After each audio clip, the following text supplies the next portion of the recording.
اور وہ ہوش کی دنیا میں قدم رہ گئی، اور جیسے ہی رکھا تو اسے یہ احساس ہوا کہ وہ اس کے اوپر ہے۔ وہ پیچھے جھٹکے سے ہٹی تو اوپر کھلا کبڑ اس کے سر میں بجا۔ وہ اٹھ کر بھاگتی کہ ہنری پر نگا گئی۔ یہاں دو مرد تھے، تم نے سونے کے لیے اسے کیوں چنا؟ وہ ہفکی سے پوچھ رہا تھا، جبکہ ایلے منہ پر ہاتھ رکھے پھٹی پھٹی آنکھوں سے ہنری کو دیکھنے لگی۔ میں تم سے ناراض ہوں، دھوکے باز بے ایمان لڑکی ہو تم، وہ کہہ کر جیٹ سے باہر نکل گیا۔ وہ لاس ویگاس پہنچ گئے تھے، جبکہ ایلے کی آنکھیں سرخ ہو گئیں۔ کیا اس نے ہودے سے اٹھایا تھا؟ جیکسن سکون سے اس کی صورت دیکھنے لگا، جس پر ایک رنگ آ رہا تھا اور ایک جا رہا تھا۔ مجھے لوگوں کو جان سے مار دینے میں مزہ آتا ہے۔ آئندہ یہ حرکت ہوئی تو تمہیں اصل میں گونگا میں کر دوں گا، اسپاٹ تیوروں میں کہہ کر وہ وہاں سے باہر نکل گیا، جبکہ ایلے حیرانی اور پریشانی سے ارد گرد دیکھ رہی تھی۔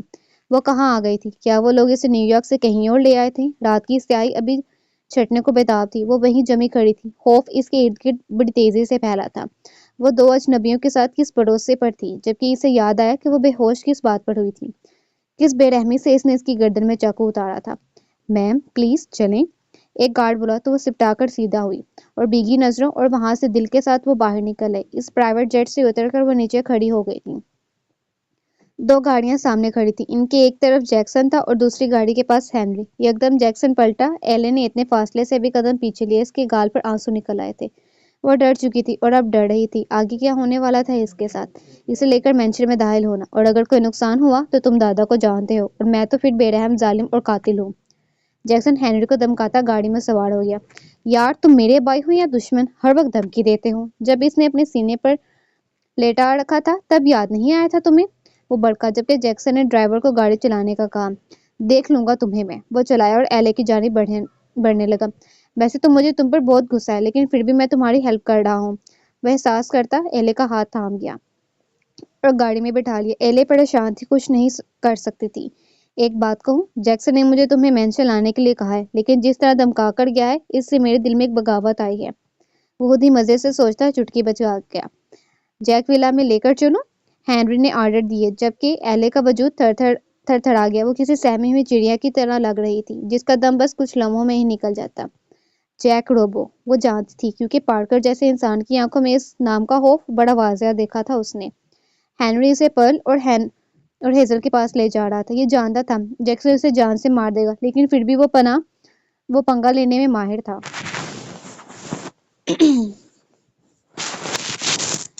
ایلے کو جیک مینشن میں لا کر اس نے اسے روم میں جانے کا کہا اور خود بھی روم میں چلا گیا۔ ایلے نے دروازہ لاک کر دیا اور بری طرح رو دی۔ وہ اب کیا کرے گی، اسے احساس ہو رہا تھا وہ بڑی دنیا میں تنہا ہے، اسے یہاں سے بھاگ جانا چاہیے، لیکن اس جگہ سے کیسے؟ جیک روبو، یہ تو نام ہی ایسا تھا کہ روح کانپ اٹھتی۔ پھر وہ اس کے بعد تمام رات آنسو بہاتی رہی، جہاں تک کہ صبح ہوگی، اور دن اس حد تک چڑھ گیا کہ اس کا دروازہ بجا۔ وہ اچھل سی گئی، وہ کھولنا نہیں چاہتی تھی۔ ایلے، دروازہ کھولو۔ ہنری تھا، وہ شاید اس شخص پر تھوڑا سا یقین کر سکتی تھی۔ اس نے دروازہ کانپتے ہاتھوں سے کھولا اور سامنے ایک خاتون کو دیکھ کر وہ بس چند لمحے اسے دیکھتی رہ گئی۔ وہ جو بھی تھی وہ بہت خوبصورت تھی اور انہیں دیکھ رہی تھی، جبکہ وہ مسکرا دی۔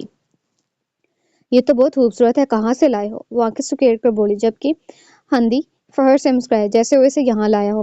بس چوائس چیک کر لیں، وہ آنکھ دباتا بولا۔ ایلے منہ سا بنا گئی اور پرل ہنس دی۔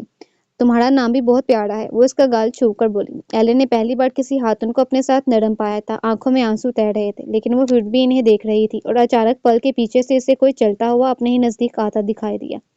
پتہ نہیں کیوں اسے لگا یہ جیک روبو ہے۔ وہ زرد چہرے سے اسے دیکھنے لگی، اور جیک بھی اسی کی جانب دیکھ رہا تھا۔ ایلے نے سہم کر سر جھکا لیا۔ پل نے مڑ کر دیکھا۔ آپ اسے ڈرا رہے ہیں، وہ ناراضگی سے بولی۔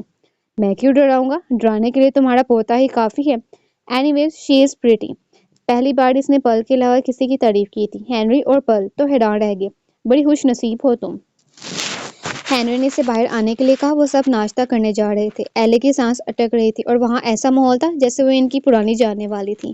ناشتے کی ٹیبل پر سب موجود تھے، ایک ایک کر کے سب اکٹھے ہونے لگے تو ایلے پل کے ساتھ بیٹھی تھی اور دوسری طرف ہنری تھا، جبکہ جیک سربراہی کرسی پر بیٹھا تھا اور جیمز اس کے ساتھ اور ہیزل جیمز کے ساتھ۔ اسی طرح جیکوب اور ڈیزی بھی بیٹھے تھے، اور کچھ ہی دیر میں جارڈن اور مارک بھی آ گئے تھے اور ایلے کو دیکھ کر حیران تھے۔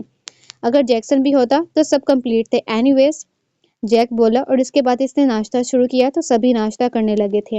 ایلے جھجکتی ہوئی سی بہت سارے کھانے کو دیکھ رہی تھی۔ ہاں، پارکر کے گھر میں بھی بہت سارا کھانا ہوتا تھا، لیکن اسے بہت تھوڑا ملتا تھا کہ وہ زندہ رہ سکے۔ کبھی اس نے پیٹ بھر کر نہیں کھایا۔ وہ وہ کھانے بیٹھتی تو وہ تانے مارنے لگتے. نینی کو بھی منع کر رکھا تھا. وہ خشک ہوتے لبوں پر زبان پھیرتی کھانے کو گھڑ رہی تھی. You want this? جیک نے اپنا کانٹا انڈے میں پھنسایا اور بڑے سٹائل سے اٹھا کر اس کی پلیٹ میں ڈال دیا. پرل کے لبوں پر مسکراہٹ ٹھہر گئی. Why are you not eating? Jack کی سائڈ توجہ ایلے پر تھی اور ایلے کا دم نکل رہا تھا.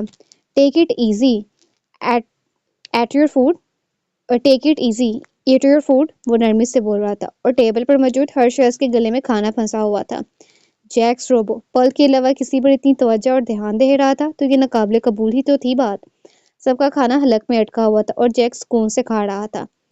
پل بھی متوجہ تھی. وہ بھی کھا رہی تھی. ایلن نے جھجکتے ہوئے فاک اٹھایا اور چور نظروں سے ساری ٹیبل کو دیکھا. سب اسے ہی دیکھ رہے تھے. اس کے ہاتھ ہلکے سے کانپے اور کانٹا چھوٹ گیا. جیک نے ساری ٹیبل پر نگاہ گھمائی تو سب دوبارہ کھانے میں لگ گئے. دادا پل کو چھوڑ دیا ہے کیا؟ ہنری سے برداشت نہیں ہوا. بکواس نہ کرو، وہ ناگواری سے بولا. اب اگر آپ پل کی جگہ کسی اور سے پیار کریں گے تو مجھ سے کھانا ہضم نہیں ہوگا. اس نے چمچ پلیٹ میں پٹک دی. ایلس لال سوڑا ہو گئی جبکہ جارڈن اور مارک میں جیمز اور جیکوب کا بھی یہی حال تھا. She is pretty. I like her. And stop this sense. Now eat. وہ کھٹکتا ہوا بولا تو سب کھانے لگے. ایلن نے پھر سے کانٹا اٹھایا اور آہستہ آہستہ کھانے لگی. جیک نے فروٹس کو کانٹے میں پھنسایا اور عادت کے مطابق پل کے منہ کی طرف بڑھا دیا. وہاں ہر شخص بچپن سے یہ سب دیکھتا آ رہا تھا. یہ کچھ نیا نہیں تھا. البتہ ایلن جھجک سی گئی. ایک تو جیک روبو بہت تھوڑا سا شخصیت کا مالک تھا اور پھر اس پر اتنا حکمانہ انداز وہ جیسے دب سی رہی تھی. لیکن پھر بھی وہاں سے اس نے ایسا ماحول نہیں دیا. وہ پریشان ہوتی نہ تانا مارا. کچھ دیر میں وہ کھانے پر سارا دھیان دے چکی تھی. وہ کھا رہی تھی. باقی سب باتیں بھی کر رہے تھے.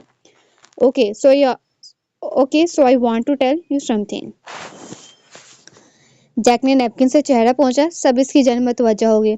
سو گڈ نیوز یہ ہے کہ جیکسن مافیا جوائن کر رہا ہے اور وہ چاہتا ہے کہ اس کی مافیا میں آمد پر ایک ریڈ ایونٹ ہو جس میں نیو یارک سے بھی مہمان آئیں گے. پارکر وہ آئے گا؟ جیمز نے سر ہلایا. اسے دنیا میں اگر کسی سے شدید نفرت ہوئی تھی تو وہ پارکر ہی تھا جس نے اس کو ٹریپ کیا تھا. اور وہ اس وقت سے صرف جیک کے کہنے پر رکا ہوا تھا ورنہ پارکر کو مار دینا اس کے لیے مشکل بھی نہیں تھا. ایلے کھاتی کھاتی ڈوکی. جیک نے ایک نظر اسے دیکھا. وہ جلدی سے نگاہیں بدل گئی جبکہ جارڈن اور مارک نے باپ کی جانب دیکھا. بٹ دادا، جارڈن اور میں عرصے سے ہیں یہاں. سارے معاملات ہم جانتے ہیں. جیکسن تو سوائے لوگوں کو مار دینے کے کچھ نہیں جانتا. مارک نے اختلاف کیا. میں ہیزل جیسا کوئی شخص برداشت نہیں کروں گا. اور تم دونوں اپنی ماں پر گئے ہو سب کے سامنے. وہ ہیزل کے لیے اپنی ناپسندیدگی کا اظہار کرتا وہاں سے اٹھ گیا. پل حالانکہ 1000 بار اسے ٹوک گئی تھی لیکن جب سے نیو یارک ہیزل کی وجہ سے ان سے چھینی تھی تب سے جیک نئے سرے سے نفرت کرنے لگا تھا اس سے. ہیزل کا چہرہ جھک گیا. ایلے نے دیکھا وہ بہت کیوٹ سی لیڈی تھی اور ان کے ساتھ بیٹھے ہینڈسم سے ایک آدمی نے ان کے چہرے پر سب کے سامنے ہاتھ رکھا اور انہیں نارمل کرنے لگا. یہاں سب اتنا عام کیوں تھا؟ سب اپنی بیویوں کے ساتھ فری تھے. ایلے چور نظروں سے انہیں دیکھنے لگی. دوسری طرف ہیزل کی آنکھیں بھیگ گئیں. hey relax. تم روگی تو میں ڈیڈ سے لڑوں گا. نہیں. اس نے اس کا بازو تھام لیا. I'm sorry. پر شرمندہ سے بولی. ریلیکس مام ڈیڈ ایسے ہی ہیں. ہیزل چل کرو. سن کی برڈا ہے. جیکوب نے ماحول کو نارمل کرنا چاہا. لیکن ہم دونوں سن کی نہیں ہیں. ہم یہاں عرصے سے ہیں. مافیا کے بارے میں سب جانتے ہیں. تو بہتر ہوگا جیکسن اس میں شامل ہو ہی نہ. اس کے سامنے کھڑے ہونے کی ضرورت نہیں ہے. تم لوگوں کی فیلڈ اور اس کی فیلڈ میں فرق ہے. جیمز نے سمجھایا. ہاں اسے تو سب نے اپنا باپ بنا رکھا ہے. جیکسن یہ جیکسن وہ کیونکہ وہ دادا کا چہیتا ہے. ڈیڈ میں اپنی جگہ نہیں چھوڑوں گا. ماں غصے سے کہہ کر نکلا جبکہ جارڈن باپ کو دیکھنے لگا. تم تو سمجھو جارڈن جب تم لوگوں کی فیلڈ الگ ہے تو اس میں مت پھنسو. جیکسن کو تم جانتے ہو. ہنری نے بھی کہا. ٹھیک ہے میں اختلاف نہیں کر رہا. جیسے آپ لوگوں کی خوشی. مسکرا دیا جبکہ باقی سب بھی مسکرائے تو پرل نے اس کی پیشانی چوم لی. You are so sweet my child. وہ پیار سے بولی. Thanks Pearl but please. Jackson سے پہلے شادی تو ہو سکتی ہے میری. وہ ایلے کو دیکھتا بولا جبکہ پرل ہنسی. جو تمہیں پسند ہو بس چھپکے سے میرے کان میں کہہ دینا. بٹ وارگن آلویز ریممبر. جیمز نے تنبیہ کی. اب لاس ویگاس میں ورگن کو کہاں سے لاؤں؟ جارڈن منہ بنا کر بولا. ایلے کے چہرے پر اپنے آپ مسکراہٹ ٹھہر گئی. اس بات کا احساس اسے خود بھی نہیں ہوا تھا. جب تمہارے باپ دادا کو مل سکتی ہے تو تمہیں بھی مل جائے گی. جیمز بولا اور ہنری نے جلدی سے ایلے کی جانب دیکھا. مجھے تو مل گئی ہے. سب نے اسے حیرانگی سے دیکھنے لگے جبکہ ایلے بھی حیرانگی سے ہنری کو دیکھ رہی تھی. چلیں. ہنری نے ایلے کا ہاتھ تھاما. ایلے کیا بولتی اس کے ساتھ ہو لی. یہ بولتی نہیں ہے. جیمز ماں کو دیکھنے لگا. آئی تھنک سو، پرل اور ہیزل بھی متفق ہوئے تھے۔